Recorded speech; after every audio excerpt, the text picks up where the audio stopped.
25 juin 2026, on est en pleine canicule. Du jamais vu à mon domicile à 950 mètres d'altitude. Il a fait 33 degrés hier. Jamais vu ça. C'est juste hallucinant. Hallucinant, c'est ce qu'on va voir dans cette vidéo. C'est laisser sa terre à nu. Il y a une étude incroyable du professeur Linger à Berne qui a fait des études comparatives et tu vas voir, les résultats sont incroyables. La terre à nu, il arrive à plus de 61 degrés, alors qu'une terre paillée, on est entre 25 et 30 degrés. Ça, c'est ce qu'on va voir dans cette vidéo. Il y en aura d'autres qui vont sortir. Si tu veux pas les louper, clique en bas à droite sur abonner. Alors, on va voir ça plus en détail. C'est parti!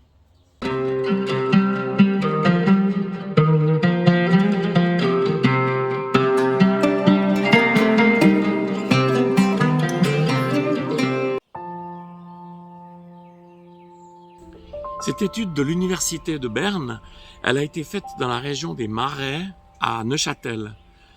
Ce jour-là, où ils ont fait ces mesures, il faisait 31 degrés et on va voir les différentes températures avec les différents environnements dans lesquels on se trouve. C'est juste hallucinant. On va voir que la terre à nu, c'est plus chaud que du goudron sur une route. C'est incroyable. Tout à gauche, on commence avec une prairie légèrement boisée. Donc, ce jour-là, il faisait 31 degrés. Et là, on voit sur le thermomètre 25,4. Ça, c'est la première prise de température. Deuxième prise de température, c'est donc un champ. Vraisemblablement, c'est des choux. Et là, on voit très clairement, il fait 30 degrés. Donc, il fait à peu près la température normale, ni plus ni moins. Troisième image, donc on a un champ de blé, et là la température c'est la même que celle mesurée ce jour-là, notre étalon en quelque sorte, 31 degrés. Vient ensuite la quatrième mesure qui est celle d'un champ nu, et là c'est hallucinant, 61 degrés. Et ça, c'est ce que je constate aussi des mesures que j'ai fait, moi, sur des champs que j'ai trouvé qui étaient nus. Et enfin, une route goudronnée, c'est juste incroyable. C'est donc moins élevé que la température du sol nu, 53,8 degrés. Et là, on a une leçon, hein, c'est juste, il faut absolument et impérativement pailler son sol. On va diminuer les arrosages et on va diminuer aussi la température. Pailler, c'est un des principes de base de la permaculture. Personnellement, au jardin ici, j'ai 4 manières de pailler.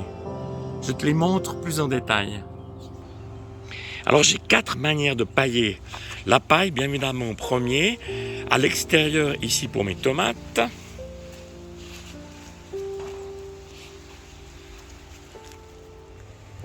Le deuxième, le BRF, ici, donc sur mes concombres. C'est un test que je fais cette année. Alors, c'est de la toile de chanvre sur mes tomates. Donc, c'est biodégradable. C'est donc une toile bio. Alors, ça fonctionne très, très bien, les essais que j'ai faits. Enfin, la quatrième, c'est la bâche horticole professionnelle. Je te montre les résultats. Regarde. Ça marche super bien. Ça élimine les adventices. Ça permet de garder l'humidité. Et en plus, la couleur noire, elle permet d'avoir des légumes plus tôt à cause du réchauffement par le soleil. Regarde, c'est juste trop beau. Donc ici, dans quelques semaines, on verra plus rien. Tout aura été pris et conquis par les plantes. Ici, l'exemple des pommes de terre sur la bâche horticole professionnelle. Alors, pailler, c'est diminuer d'au moins la moitié des arrosages. Et là, tu vois, on voit même plus la bâche, on voit plus rien. Ça, c'est juste une solution géniale. Tu vois, il n'y a pas d'adventice, rien du tout. C'est top de chez top. pailler, c'est l'un des fondamentaux. Je termine cette vidéo sur le bras oscillant de mon jardin qui me permet d'arroser 250 mètres carrés.